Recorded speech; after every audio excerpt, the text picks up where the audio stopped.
वाणी श्री हजूर स्वामी जी महाराज, गुरु और नाम भक्ति, वचन 19वां, शब्द 18वां।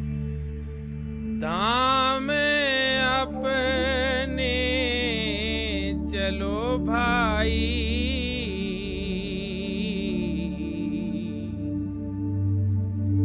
पराए देश क्यों रहना। सत्संग के ये वचन हजूर महाराज जी द्वारा फरमाए गए सत्संग के हिंदी अनुवाद पर आधारित हैं। ये स्वामी जी महाराज की वाणी है। आप उपदेश करते हैं कि हम सब दुनिया के जीव सुख और शांति प्राप्त करना चाहते हैं।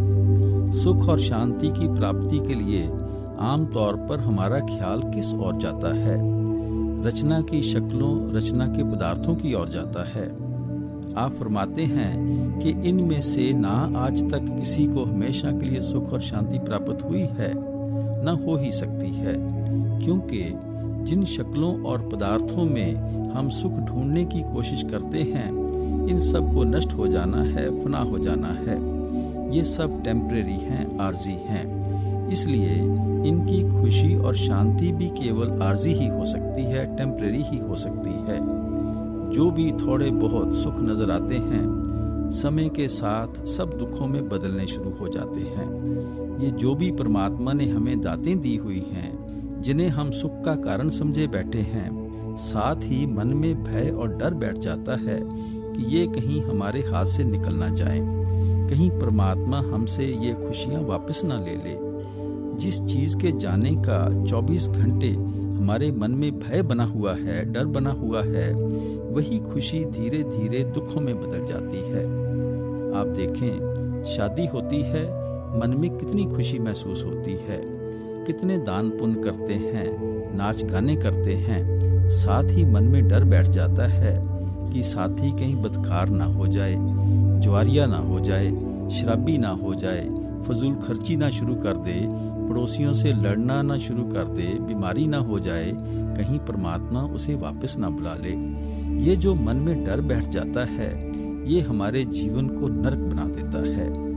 हमारे बाल बच्चे होते हैं, मन में जरूर खुशी होती है, साथ ही मन में भय और डर बैठ जाता है कि इनकी परवरिश किस तरह करेंगे, इनके खर्चों के लिए कितना पैसा कहाँ से लाएंगे, किन स्कूलों में दाखिला ढूंढना पड़ेगा, कहीं बुरी संगत में ना पड़ जाएं, डाकू ना बन जाएं, शराबी ना बन जाएं, आवारागर्द ना बन जाएं, नालायक ना हो जाएं, कहीं हमें छोड़कर ना चले जाएं, कहीं ये लड़के का एक्सीडेंट ना हो जाए या कोई बीमारी ना हो जाए। ये औलाद ही आहिस्ता आहिस्ता हमारे लिए दुख का कारण बन जाती है। फिर हम हुकूमत के नशे में से सुख ढूंढने की कोशिश करते हैं। लोग जब हमारे गले में फूलों के हार डालते हैं, हमारे जुलूस निकालते हैं, हाथियों पर चढ़ाते हैं, हमारी वाह वाह करते हैं, हमारा मन फूला नहीं समाता। लेकिन बड़े बड़े लीडरों की जिंदगियां पढ़ते हैं, हमारे मन में डर और भय बैठ जाता है कि कहीं हमारी भी यही हालत ना हो जाए, हमें भी कहीं गोलियों का निशाना ना बना दिया जाए, कहीं हमारी इंक्वायरी ना शुरू हो जाए, अखबारों में हमारी मिट्टी ना पलीत होनी शुरू हो जाए, रातों रात दूसरी पार्टी उठाकर हमें जेल खाने में ना डाल दे। ये जो मन में भय और डर बैठा हुआ है, ये हमारी दुनिया की मान बढ़ाई को दुखों में बदल देता है।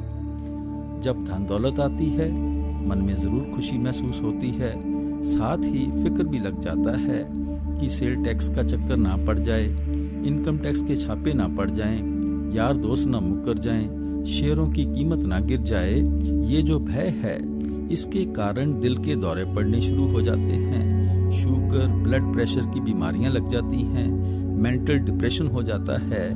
ये हमारा रुपया पैसा ही हमारे लिए दुख का कारण बन के खड़ा हो जाता है।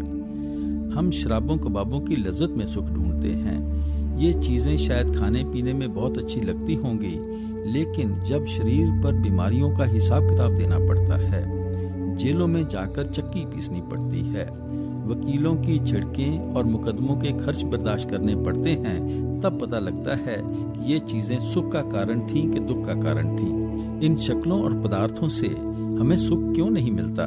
स्वामी जी महाराज कहते हैं, तजो मन ये दुख सुख का धाम।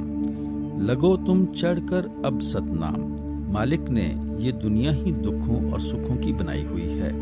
कोई आदमी नहीं मिलता जिसे दुख ही दुख भोगने पड़े हों, कभी सुख का सांस ना आया हो, या हमेशा सुख ही भोगता हो जिसे कभी दुखों का सामना ना करना पड़ा हो। अगर 10 दिन सुख के बीतते हैं तो थोड़ा बहुत दुखों का सामना करना पड़ता है। अगर 10 दिन दुखों के बीतते हैं तो थोड़े बहुत सुख के सांस आ जाते हैं। ये जितने भी हमारे सुख हैं अपने पिछले जन्मों के पुण्यों के कारण हैं। जितने भी अपने दुख हैं पिछले जन्म के पापों के कारण हैं। पुण्य और पाप इकट्ठे होते हैं तो हमें इंसान का जामा मिलता है। हमें शरीर में बैठकर पुण्यों का भी हिसाब देना है, पापों का भी हिसाब देना है। पुण्यों के कारण सुखी हो रहे हैं, पापों के कारण दुखी हो रहे हैं।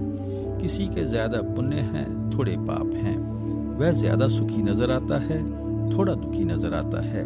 किसी के पापों का बोझ ज्यादा है, पुण्यों का बोझ कम है, वह ज्यादा दुखी है, थोड़ा सुखी है। लेकिन दुख सुख तो हर एक को भोगना ही पड़ता है। ना ही कोई संत महात्मा इस दुनिया को सुख की नगरी बनाने के लिए आते हैं।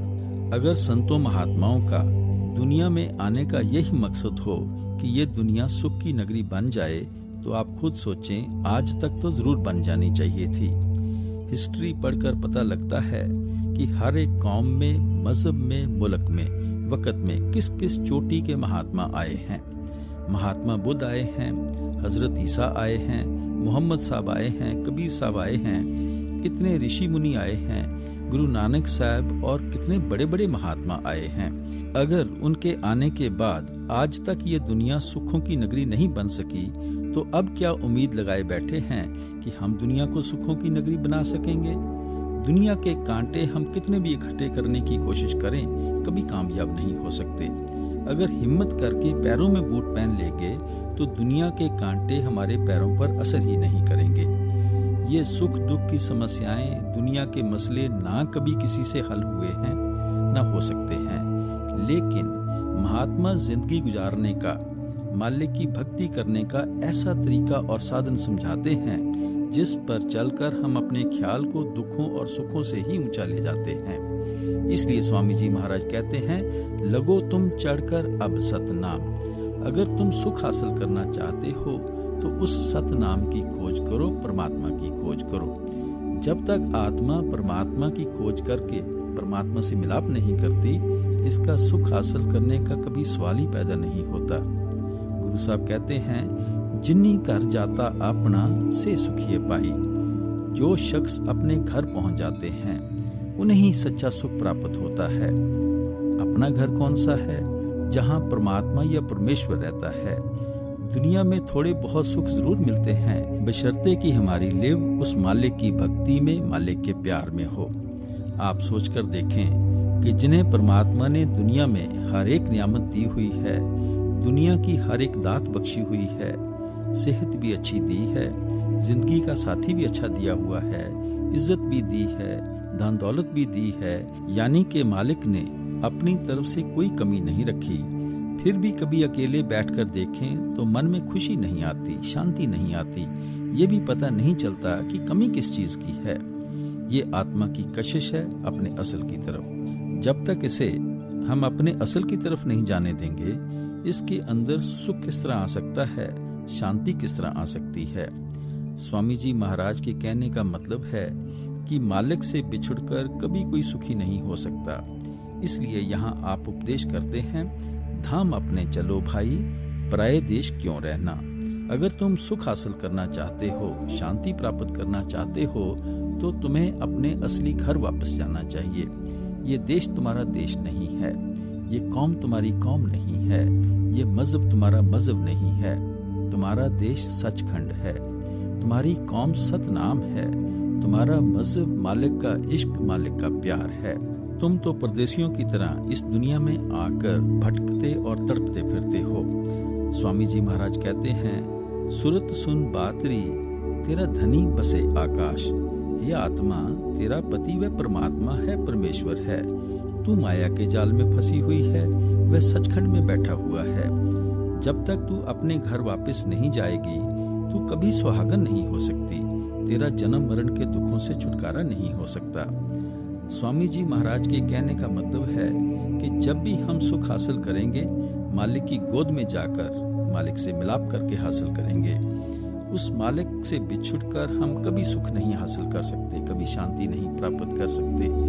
इसलिए आप हमारे अंदर मालिक से मिलने का इश्क पैदा करते हैं, मालिक से मिलने का प्रेम और प्यार पैदा करते हैं। सब संतों महात्माओं ने समझाया है कि आत्मा और परमात्मा का जो रिश्ता है, ये कोई बाहर का रिश्ता नहीं है, ये भक्ति का रिश्ता है, प्यार का रिश्ता है।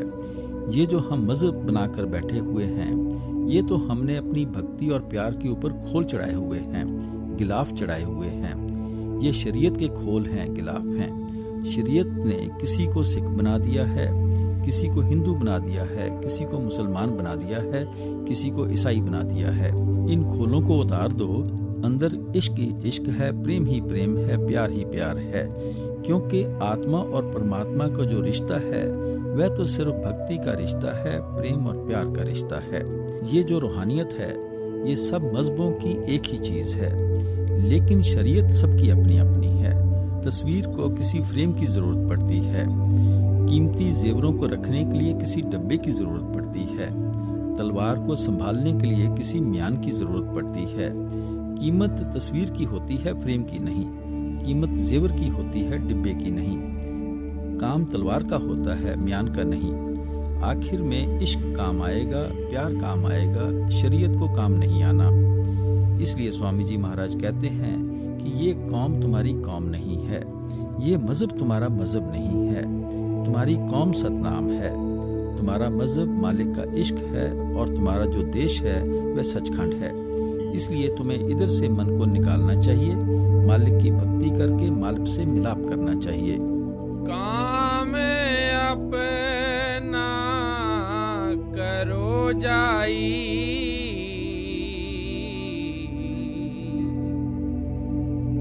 पराए काम नहीं फंसना। अब समझाते हैं कि जो भी दुनिया तुम आंखों से देख रहे हो, ये 84 का एक बहुत बड़ा जेल खाना है। इसके अंदर से निकलने का परमात्मा ने केवल एक ही दरवाजा रखा है। वह कौन सा दरवाजा है? वह इंसान का जामा है। ये मौका इसलिए तुम्हें परमात्मा ने बख्शा है कि इसके अंदर बैठकर तुम मालिक की भक्ति करो, मालिक की खोज करो, मालिक से मिलाप करो, ताकि तुम्हारा देह के बंधनों से हमेशा के लिए छुटकारा हो जाए। स्वामी जी महाराज कहते हैं, मिली नर दे ये तुमको, बनाओ काज कुछ अपना, बचो मत आए इस जग में, जानियो रैन का सुपना, देह और ग्रह सब झूठा, भरम में काहे को खपना। कि ये जो इंसान का जामा है, मालिक ने तुम्हें असली काम के लिए बख्शा है। देह में बैठकर कुछ उसके बारे में भी सोचना चाहिए। दुनिया की ऐशो इशरत देखकर, दुनिया को हंसते खेलते देखकर कभी भूलकर ये मत समझ बैठो कि ये बड़े सुख की जगह है। ये तो रात के सपने की तरह है। इस देह को भी नष्ट हो जाना है, ग्रह को भी नष्ट हो जाना है। ये सब भ्रम है, इसकी कोई असलियत नहीं है। स्वामी जी महाराज कहते हैं कि अपनी मंजिल मकसूद को आंखों के आगे रखो, रूहानी सफर तय करो, ताकि तुम्हारा देह में आने का मकसद पूरा हो सके। आप समझाते हैं, काम अपना करो जाई, कि जिस मकसद के लिए मालिक ने तुम्हें भेजा है, उस मकसद को अपनी आंखों के आगे रखो। वह काम करो जो तुम्हें देह के बंधनों से आजाद करते हैं। सारी उम्र उन कामों में ही ना फंसे रहो जो तुम्हें बार बार दुनिया के बंधनों की तरफ खींच कर ले आते हैं। आप सावधान करते हैं कि कहीं तुम्हारे मन में ये ख्याल ना हो कि मौत के बाद फिर इंसान का ही जामा मिल जाएगा, फिर पता नहीं मिले ना मिले, या किसी ऐसी जगह जाकर जन्म हो जाए जहां भूले भटके भी तुम्हारा ख्याल मालिक की भक्ति की तरफ ना जाए। इसलिए हर एक को इस मौके से फायदा उठाना चाहिए। स्वामी जी महाराज कहते हैं, इस घर से उस घर जाओ। जब तक मालिक ने तुम्हें इस देह में बैठने का मौका दिया है, तुम्हें उस घर यानी असली घर की खोज कर लेनी चाहिए। ये जो घर है, ये तो किराए का मकान है, पराया मकान है।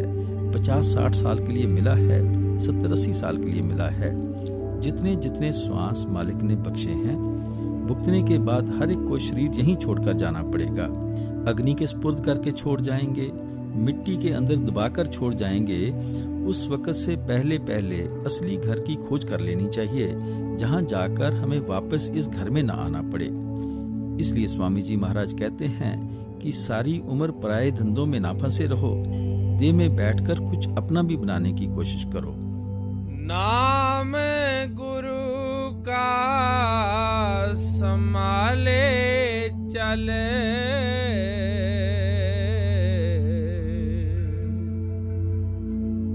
यही है दाम गंठ बंधना। हम देह में बैठकर जो कुछ भी इकट्ठा करते हैं, कितनी धन दौलत इकट्ठी कर लें, कितनी जायदादें इकट्ठी कर लें, कितना बैंक बैलेंस बना लें, कितनी दुनिया की मान बढ़ाई इकट्ठी कर लें, स्वामी जी महाराज कहते हैं कि किसी चीज को तुम्हारे साथ नहीं जाना, सब कुछ तुम्हें यहीं छोड़कर जाना है। जो चीज तुम्हारे साथ जाती है वह केवल शब्द की कमाई है, नाम की कमाई है। गुरु नानक देव जी कहते हैं, बिन नावे को संग न साथी, मुक्ते नाम ते आवणिया। इस चीज को अच्छी तरह मन में बिठा लो कि नाम की कमाई के बगैर ना तो तुम कभी मुक्ति हासिल कर सकते हो, ना किसी चीज को इकट्ठा करके अपने साथ ले जा सकते हो। सो महात्मा उस शब्द या नाम की महिमा करते हैं जो हर एक की आंखों के पीछे धुनकारें दे रहा है।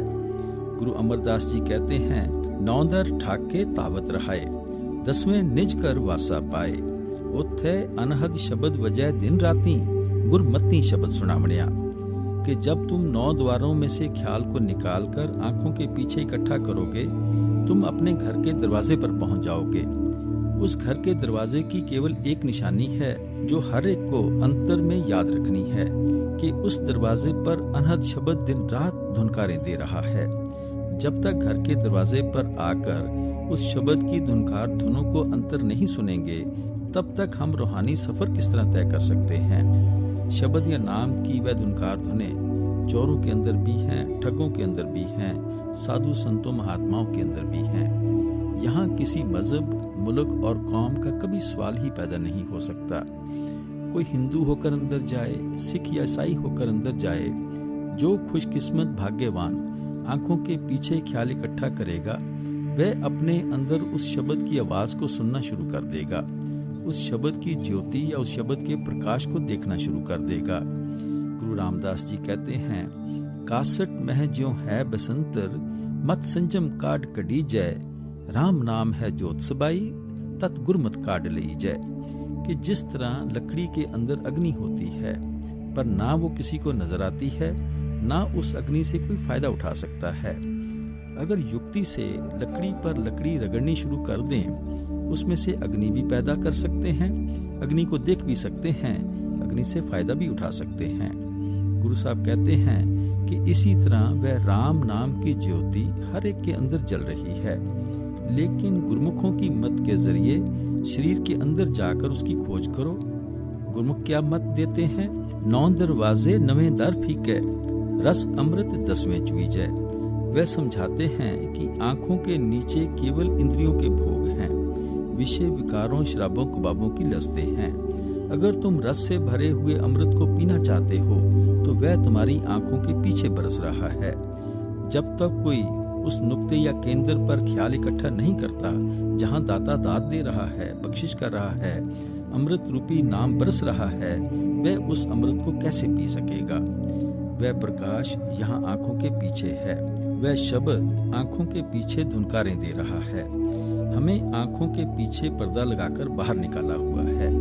हम अज्ञानता के अंधेरे में बैठे हुए हैं। इसलिए गुरु साहब उस सच्चे शब्द या सच्चे नाम की महिमा करते हैं। ग्रंथ पोथियां उसी नाम की महिमा से भरे हुए हैं। ग्रंथ पोथियों के पढ़ने से उस नाम की कमाई करने का तरीका और साधन पता चल जाता है, लेकिन उनके पढ़ने में मुक्ति नहीं है। जो कुछ पढ़ते हैं उस पर अमल करने में मुक्ति है। यहाँ स्वामी जी महाराज प्यार से समझाते हैं कि गुरुमुखों के पास जाकर उस शब्द के साथ ख्याल को जोड़ो, उस नाम के साथ ख्याल जोड़ो। तीसरी पातशाही श्री गुरु अमरदास जी कहते हैं, संतो गुरमुख पूरा पाई, नामो पूज कराई, कि जब तू किसी मालिक के भगत और प्यारे के पास जाएगा, वह तुझे नाम की कमाई करने का तरीका बताएगा। फिर तू परमात्मा की भक्ति कर सकेगा, और जब भी भक्ति कर सकोगे, शब्द या नाम की कमाई के जरिए कर सकोगे। स्वामी जी महाराज कहते हैं, गुरु कहें खोल कर पाई, लग शब्द अनाहत जाई, बिन शब्द उपाव न दूजा, काया का छुटे न कूजा। आप कहते हैं कि शब्द या नाम की कमाई के बगैर कोई उपाव नहीं है, कोई तरीका नहीं है कि देह के बंधनों से छुटकारा हासिल कर सके। यही गुरु नानक साहब कहते हैं, शब्द मरे सो मर रहे, फिर मरे न दूजी बार, कि अगर तुम उठते बैठते चलते फिरते शब्द के साथ ख्याल जोड़ लोगे, तुम हमेशा के लिए मर जाओगे। तुम्हें बार बार जन्म मरण की जरूरत नहीं पड़ेगी। जगत का रंग सब मैला,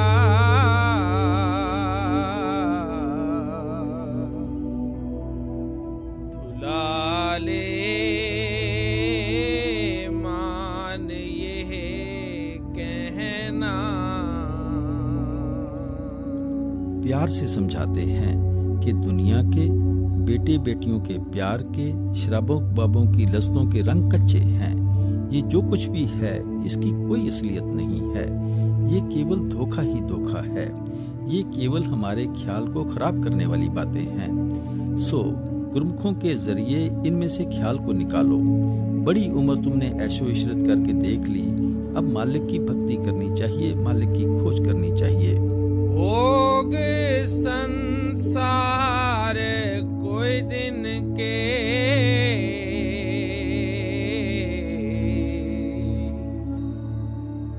सहज में त्यागते चलना। अगर आज तक इंद्रियों के भोगों से हमेशा के लिए सुख और शांति प्राप्त नहीं हुई, तो अब हम क्या उम्मीद किए बैठे हैं कि इन भोगों में से सुख हासिल कर सकेंगे, शांति प्राप्त कर सकेंगे? संसार में दुख ही दुख हैं, मुसीबतें ही मुसीबतें हैं, बीमारियां ही बीमारियां हैं। इसलिए कहते हैं कि इनमें से मन को निकालना चाहिए।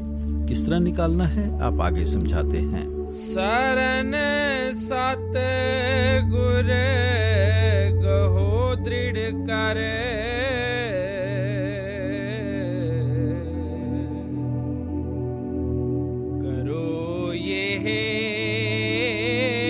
काज पिल रहना। अगर तुम बेटे बेटियों में से, कौमों मजहबों मुल्कों के झगड़ों में से, शराबों कबाबों की लस्तों में से ख्याल को निकालना चाहते हो, तो तुम्हें क्या करना चाहिए? सतगुरु की शरण हासिल करनी चाहिए, उनकी संगत, उनकी सोबत करनी चाहिए। हमारा मन संगत और सोबत का बड़ी जल्दी असर लेता है। आप देख लें, शराबियों के पास बैठें, शराब पीने की आदत पड़ जाएगी। जुआरियों के पास जाएं, जुआ खेलने की आदत पड़ जाती है। इस तरह मालिक के भक्तों और प्यारों के पास जाते हैं, उन्हें देखकर हमारे अंदर अपने आप मालिक से मिलने का शौक और प्यार पैदा हो जाता है। गुरु रामदास जी कहते हैं, तंत सूत किछ निकसे नाही, साकत संग न कीजे, कि उलझे हुए सूत से कभी कपड़ा नहीं बुना जा सकता। इसी तरह मनमुखों की संगत और सोबत में रहकर कभी भी तुम मालिक की भक्ति नहीं कर सकते। किनकी संगत करनी चाहिए? गोविंद जियो सत्संगत मेल हरते आइए, कि हे परमात्मा, साधु संत महात्माओं की संगत दे, सोबत दे, सत्संग दे, ताकि तेरी भक्ति कर सकें, तेरे साथ प्यार कर सकें। गुरुमुखों के सत्संग में जाकर हम जन्मों जन्मों के सोए हुए जागते हैं। हमें समझ आती है कि आत्मा और परमात्मा का रिश्ता क्या है, आत्मा और परमात्मा के बीच रुकावट किस चीज की है, और इस रुकावट को किस तरह हमें अपने अंदर से दूर करना है। हर चीज की जो समझ है, गुरुमुखों की संगत, गुरुमुखों की सोबत में जाकर आती है।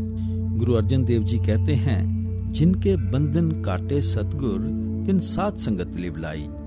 जिन जिन जीवों को गुरुमुख मालिक से मिलाना चाहते हैं, सबसे पहले वह दया करके उनको अपने सत्संग में लाते हैं। हर तरह के वहमों, भ्रमों, संकल्पों, बारमुखी साधनों में से उनके ख्याल को निकालकर शब्द या नाम की तरफ लगाते हैं। फिर क्या कहते हैं? पंच जना मिल मंगल गाया, हर नानक पेद न पाई। कि जब हम गुरमुखों की संगत और सोबत में जाकर मंगल गाते हैं, भाव शब्द या नाम की कमाई करते हैं, तब हमारे और मालिक के बीच कोई भी भिन्न और भेद नहीं रहता। आत्मा परमात्मा की भक्ति करके परमात्मा का रूप अपना लेती है। स्वामी जी महाराज सत्संग की महिमा करते हैं कि गुरमुखों के सत्संग में जाकर फायदा ही फायदा होता है, कभी हानि नहीं होती। एक अंधा फूलों के बाग में चला जाता है, अगर वह फूलों की खूबसूरती नहीं देख सकता, फूलों की खुशबू तो ले ही आता है। एक पत्थर पानी में पड़ा हुआ है, अगर वह खुलता नहीं तो कम से कम सूरज की तपश से तो बचा रहता है। अगर हम गुरमुखों की संगत में जाकर नाम की कमाई नहीं भी करते, कम से कम मंदे बुरे पापों कर्मों से तो बचे रहते हैं। इसलिए स्वामी जी महाराज समझाते हैं कि अगर तुम दुनिया की असलियत समझना चाहते हो, मालिक की भक्ति करना चाहते हो, तो तुम्हें गुरमुखों की संगत करनी चाहिए, गुरमुखों की सोबत करनी चाहिए। सूरत मन था मैं अब घट में,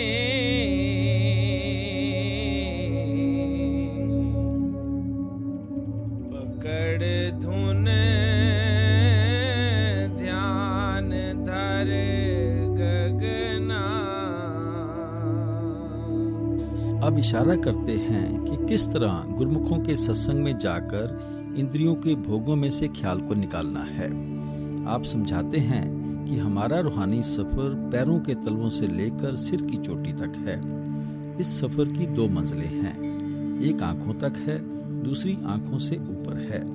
जिस्म के अंदर जो रूह और मन की जगह है वह आंखों के पीछे है, जिसे कोई शिव नेत्र कहता है, कोई दिव्य चक्षु कहता है, कोई घर द्वार कहता है, कोई नुक्ताए सफेदा कहता है, कोई मुक्ति का दरवाजा कहता है। दोनों आंखों के पीछे से अपना ख्याल उतरकर इन 9 द्वारों के जरिए सारी दुनिया के अंदर फैल जाता है। किस तरह फैलता है? यहाँ बैठे कभी बाल बच्चों का ख्याल आता है, कभी घर के कारोबार का ख्याल आता है, कभी दुकान के ग्राहकों का ख्याल आता है। मन कभी किसी का निचला नहीं बैठता, किसी न किसी चीज की सोच और विचार में लगा रहता है। ये जो सारा दिन हमारे मन को सोच और विचार करने की आदत पड़ी हुई है, इसे महात्मा सिमरन करना कहते हैं। सिमरन करने की कुदरती हर एक को आदत पड़ चुकी है। कितनी ही अंधेरी कोठरियों के अंदर क्यों ना अपने आप को बंद कर लें, आप वहां नहीं होंगे, आपका ख्याल सारी दुनिया के अंदर फैला हुआ होगा। जिसका भी हम सिमरन करते हैं उसकी शक्ल भी हमारी आंखों के आगे आकर खड़ी हो जाती है। अगर बेटे बेटियों का सिमरन करते हैं, बेटे बेटियां आंखों के आगे आ जाएंगे। अगर घर के कारोबार का सिमरन करते हैं, घर के कारोबार आंखों के सामने आ जाएंगे। इसे महात्मा ध्यान धरना कहते हैं। जिसका भी कोई सिमरन करता है उसी का वह ध्यान धरना शुरू कर देता है। जिनका सिमरन करते हैं, ध्यान धरते हैं, उनसे हमारा मोह पैदा हो जाता है, प्यार पैदा हो जाता है। इतना इन शक्लों और पदार्थों से हमारा मोह और प्यार पैदा हो जाता है कि रात को सपने भी उनके ही आते हैं। मौत के समय उनकी ही शक्लें सिनेमा के स्क्रीन की तरह आंखों के आगे आ जाती हैं।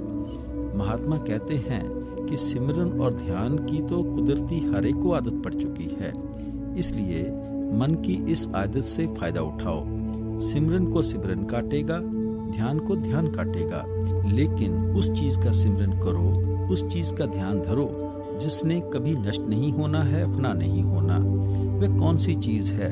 सिर्फ एक परमात्मा है, परमेश्वर है। महात्मा हमें उस मालिक के नाम का सिमरन करने का तरीका बताते हैं, जिसके जरिए हमें फैले हुए ख्याल को फिर वापस लाकर आंखों के पीछे इकट्ठा करना है। जब ख्याल आंखों के पीछे इकट्ठा हो जाता है तो वहां ठहरता नहीं। इसे हमेशा से नीचे की ओर दौड़ने की, नीचे आने की आदत पड़ी हुई है। जब तक किसी न किसी स्वरूप का ध्यान नहीं देंगे, इसे टिकने की आदत पैदा नहीं होगी। परमात्मा के स्वरूप का तो हमें पता नहीं, इसलिए और किसके स्वरूप का ध्यान करना है? हमें सतगुरु के स्वरूप का ध्यान करना है, क्योंकि उनका जो असली स्वरूप होता है वह शब्द होता है, नाम होता है। वह शब्द या नाम में से ही आते हैं, शब्द या नाम का ही प्रचार करते हैं और शब्द या नाम में ही जाकर समा जाते हैं। हम भी उसी शब्द और नाम में जाकर समाना चाहते हैं, इसलिए जिन सतगुरुओं ने हमें शब्द के साथ जोड़ा है, हमें उनके स्वरूप का ध्यान धरना है। गुरु अर्जन साहब कहते हैं, गुर की मूरत मन में ध्यान, गुर के शब्द मंत्र मन मान, कि गुरुमुखों के ध्यान को अपने मन में रखना है। स्वामी जी महाराज कहते हैं, गुरु का ध्यान कर प्यारे, बिना इसके नहीं छूटना। उनके स्वरूप का ध्यान करके ख्याल को यहाँ आंखों के पीछे ठहरने की आदत पैदा हो जाती है। जब ख्याल ठहरना शुरू हो जाता है, अपने आप ही चुंबक की तरह अंदर शब्द को पकड़ लेता है। जैसे जैसे शब्द की लज्जत अंदर आती है, वैसे वैसे दुनिया का मोह और प्यार हमारे मन से निकलता जाता है। इसलिए स्वामी जी महाराज कहते हैं कि अगर तुम इंद्रियों के भोगों में से, विषय विकारों, शराबों, कबाबों में से अपना ख्याल निकालना चाहते हो, तो सिमरन और ध्यान के जरिए शब्द को पकड़ो, नाम को पकड़ो। फंसे तुम जाल में भारी,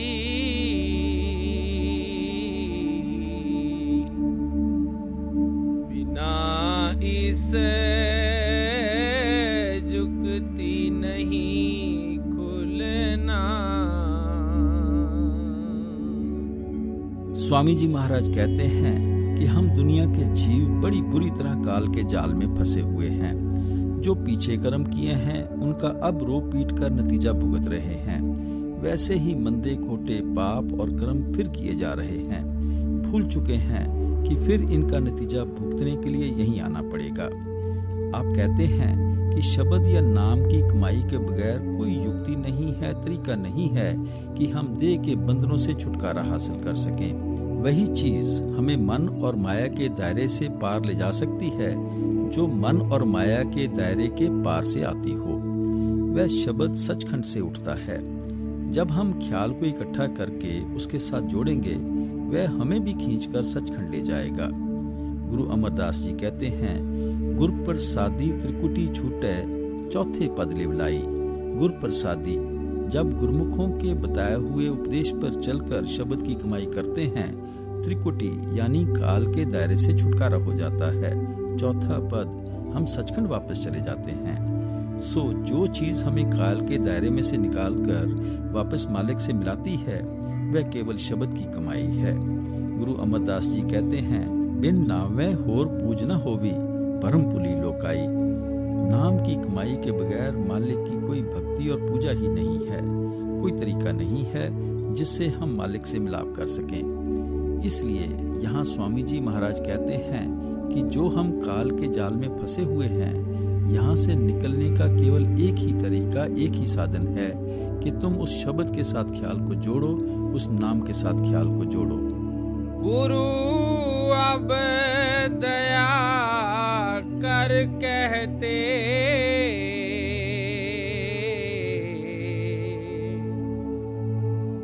मान ये है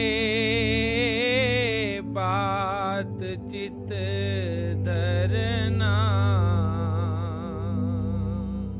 आप फरमाते हैं कि महात्मा को कोई अपनी गर्ज नहीं होती। उन्हें कोई कौम नहीं बनानी, कोई मजहब नहीं बनाना, किसी मुल्क की हुकूमत नहीं करनी, कोई जायदाद नहीं बनानी, कोई रुपया पैसा इकट्ठा नहीं करना। वह केवल हम पर दया करके, मेहर करके, बख्शिश करके कि किस तरह बड़ी मुश्किल से इन्होंने इंसान का जामा हासिल किया था, किस तरह कौड़ियों के दाम बेचारे बर्बाद करने में लगे हुए हैं, हमें यहाँ से निकलने का तरीका और साधन समझाते हैं। आप फरमाते हैं कि वह तो हम पर तरस खाते हैं, बख्शिश करते हैं। गुरु नानक साहब ने गुर प्रसाद कहा है, नामदान कहा है। प्रसाद हमेशा खुशी से दिया जाता है, जिसकी कभी कोई कीमत नहीं ली जाती। दान की भी कभी कोई कीमत नहीं लेता, प्रसाद की भी कभी कोई कीमत नहीं लेता। स्वामी जी महाराज कहते हैं कि महात्मा तो दया करके हमें यहाँ से निकालने का तरीका बताते हैं। उन्हें अपनी कोई गरज नहीं होती। वह हक हलाल की कमाई करते हुए साथ संगत की निशुल्क सेवा करते हैं। आप देख लें, गुरु नानक साहब ने करतारपुर में अपने हाथों से खेती की, अपनी परवरिश की, अपने बाल बच्चों की परवरिश की और सारी उम्र मुफ्त साथ संगत की सेवा की। और संगत को क्या हिदायत देते हैं?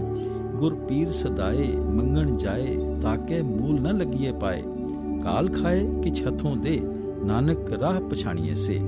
कि गुरु और पीर होकर जो शिष्यों सेवकों से मांगते फिरते हैं, उनके पैरों पर कभी माथा ही नहीं टेकना। कैसे महात्मा की खोज करनी है जो खुद हक हलाल की कमाई करते हों और साथ संगत की मुफ्त सेवा करते हों। कबीर साहब ने सारी उम्र कपड़ा बुनकर गुजारा किया। शाह बलख बुखारा जैसे आपके सेवक थे जो आपको महलों में भी रख सकते थे, और आप क्या कहते हैं, मर जाऊं मांगू नहीं अपने तन के काज, पर स्वार्थ के कारण मोह नावे लाज। संत महात्मा हमसे साथ संगत का चाहे परोपकार करा दें, अपने लिए कभी हाथ नहीं फैलाते। आप कहते हैं शिष्य तो ऐसा चाहिए गुरु को सब कुछ दे, गुरु तो ऐसा चाहिए शिष्य से कछु न ले। सेवक का धर्म है कि जो कुछ है गुरुमुखों का समझकर वर्ते, लेकिन गुरुमुखों का भी कोई असूल है कि सेवक की सुई तक नहीं लेनी, अगर लेते हैं वह गुरुमुख नहीं है। रविदास महात्मा को देखें, मीराबाई आपकी सेविका थी, राजा पीपा क्षत्रिय राजपूत भी आपका सेवक था, लेकिन सारी उम्र जूते गांठ कर गुजारा किया। बाबा नामदेव की जिंदगी पढ़कर देखें, कपड़ा छाप कर गुजारा किया। दादू साहब ने दुनिया का काम किया, पलटू साहब ने दुकानदारी की। यहाँ डेरे में हुए महात्मा जो कुछ करते रहे हैं वह आपकी आंखों के सामने है। महात्मा जिंदगी की मिसाल बनकर हमें बताते हैं कि किस तरह हक हलाल की कमाई करते हुए साथ संगत की सेवा करनी है। भटक में क्यों उम्र खोते,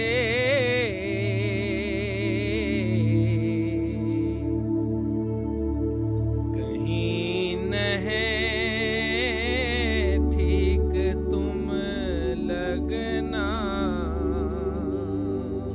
अब हमें सावधान करते हैं कि बाहर मुखी होकर क्यों भटकते फिरते हो, इन चीजों में से कुछ नहीं मिलेगा।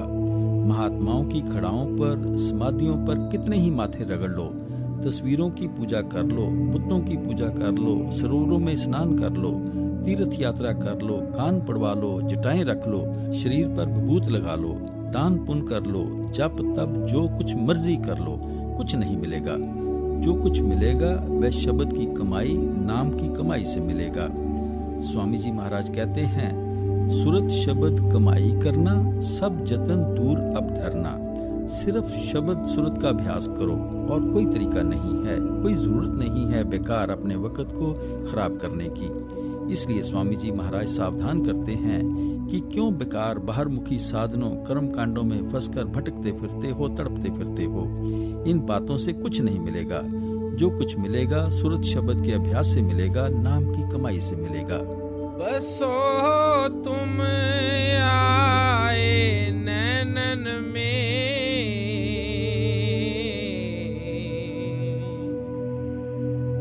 सिमट कर एक यहाँ होना। दुई यहाँ दूर हो जावे,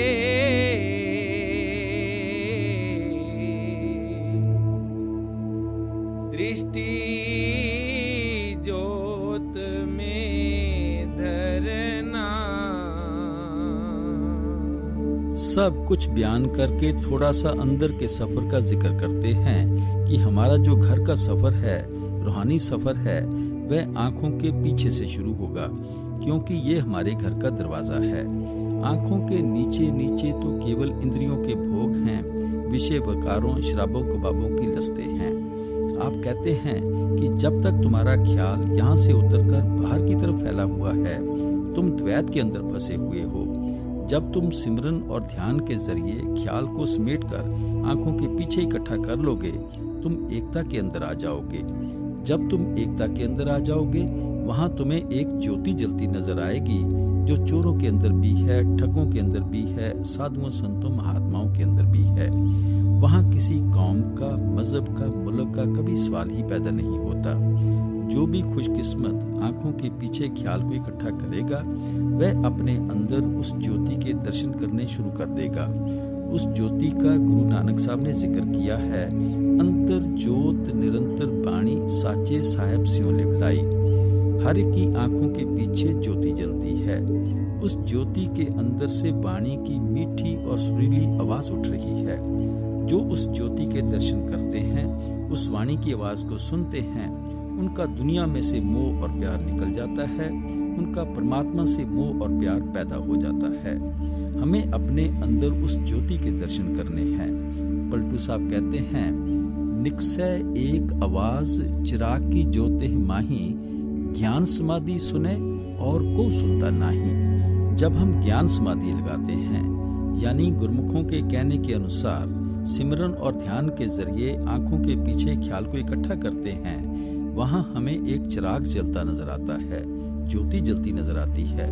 उस ज्योति के अंदर से एक सुरीली और मीठी आवाज दिन रात धुनकारे दे रही है। हमें उस आवाज के जरिए अंदर घर का रुख कायम करना है, उस प्रकाश के जरिए अंदर रूहानी सफर तय करना है, फिर मंजिल दर मंजिल अपने घर वापस पहुंच जाना है। आप सोचकर देखें, जितने भी हमारे धर्म स्थान हैं, जहां जाकर हम अपनी अकल के अनुसार मालिक की भक्ति करते हैं, मालिक की पूजा करते हैं, इनके अंदर आवाज भी पैदा की जाती है, प्रकाश भी पैदा किया जाता है। हिंदुओं के मंदिर ले लें, बौद्धों जैनियों के ले लें, सबसे पहले बरामदे में एक घंटा लटकता रहता है। उसे बजाकर अंदर जाएंगे तो अंदर ज्योति जलती नजर आएगी, दिए की लौ जलती नजर आएगी। गुरुद्वारों में चले जाएं, वह भी ज्योति जलाते हैं, घंटे और शंख बजाते हैं। गिरजे में चले जाएं, वे भी पहले घंटे बजाते हैं, अंदर मोमबत्तियां जलाते हैं। मुसलमानों के मज़ारों पर जाएं, मस्जिदों में जाएं, मौलवी ऊंचे ऊंचे नगारा बजाता है, बांग देता है, रात को चिराग जलाता है। हम कभी सोचने की कोशिश नहीं करते कि हर एक जगह ज्योति क्यों जलाई जाती है, हर एक जगह घंटे और शंख जैसी आवाज क्यों पैदा की जाती है। ये ऋषियों मुनियों ने, गुरु साहिबान ने, संतों महात्माओं ने, मालिक के भक्तों और प्यारों ने हमें समझाया था कि हमारा शरीर असली मंदिर है, असली मस्जिद है, असली गुरुद्वारा है, असली गिरजा है। इसके अंदर जाकर खोज करो, तुम्हें घंटे और शंख की आवाज भी सुनाई देगी, तुम्हें उस ज्योति के भी दर्शन होंगे। गुरु साहब ने इस शरीर को हरि मंदिर कहकर याद किया है। हजरत ईसा ने इसे टेम्पल ऑफ लिविंग गॉड कहकर बयान किया है। ऋषियों मुनियों ने नर नारायणी देह कहकर समझाया है। हम अंदर जाने की कोशिश नहीं करते, ईंटों पत्थरों की जगह बना लेते हैं, वहाँ घंटे भी बजाने शुरू कर देते हैं, ज्योति भी जलानी शुरू कर देते हैं। ये चीजें तो हमें समझाने के लिए थीं, ये तो नकल है, असल तो हमारे शरीर के अंदर है।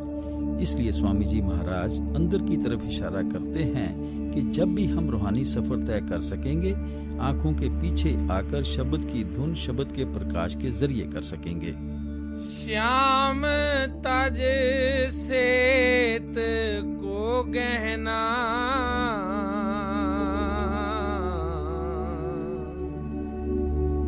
सूरत को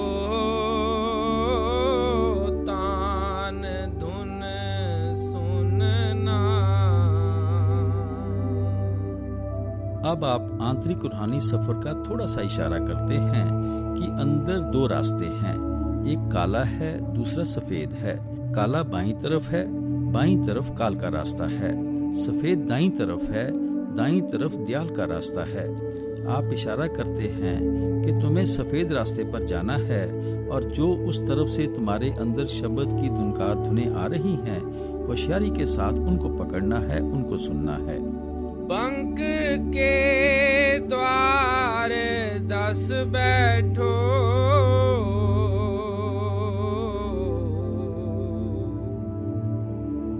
तिरकुटी जाए कर लेना,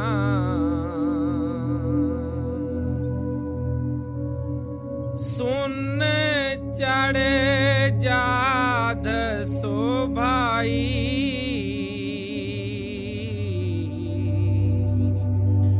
सूरत से मान सर नहाना। शब्द के सहारे निचले मकान, बंक नाल आदि से गुजरती हुई आत्मा त्रिकुटी भी पार कर गई और सुन देश में आ गई। उस जगह मानसरोवर में स्नान करके उसके सब आवरण उतर गए और आत्मा पर से सब पर्दे उतर गए।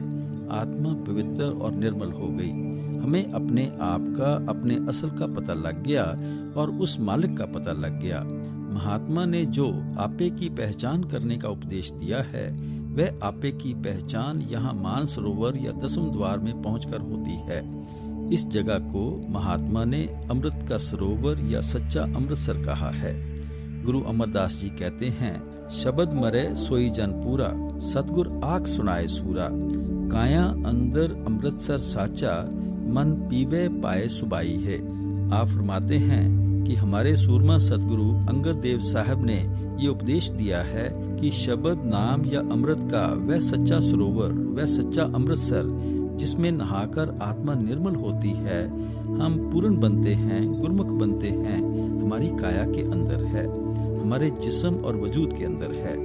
यही वह सरोवर है जिस जगह कौवा जाता है, नहाकर हंस बन जाता है। भाव ये कि मनमुख लोग उस जगह पहुंचकर उस शब्द के सरोवर में, नाम के सरोवर में नहाकर गुरमुख बनकर आ जाते हैं। महासुन चौक अंधियारा,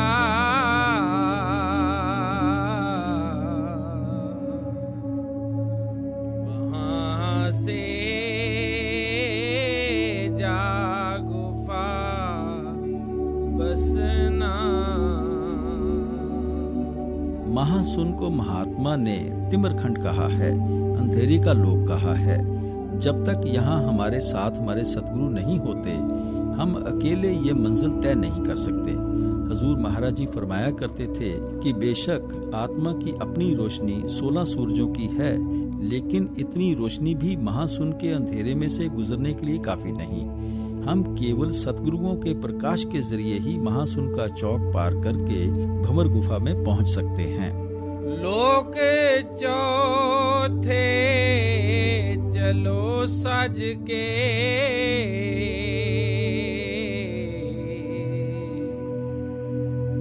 कहो वहाँ जाए धुन बीना। अब भंवर गुफा पार करके हम चौथे पद यानी सचखंड में आ गए, जिस जगह शब्द की आवाज या धुन बीन जैसी है। अलख और अगम के पारा,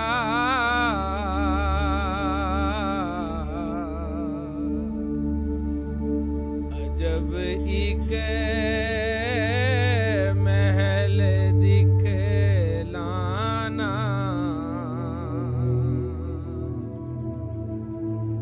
वहीं राधा स्वामी से मिलना।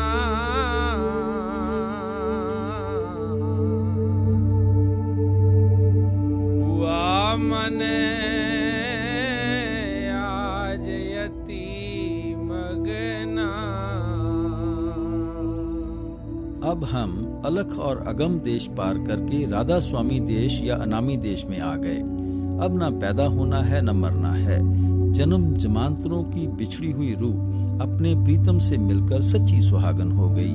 अलख और अगम के पारा,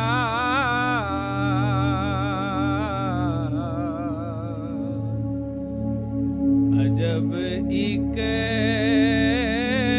महल दिखलाना,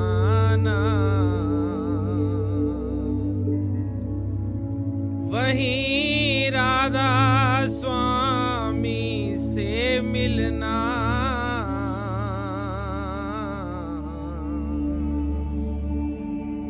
हुआ मन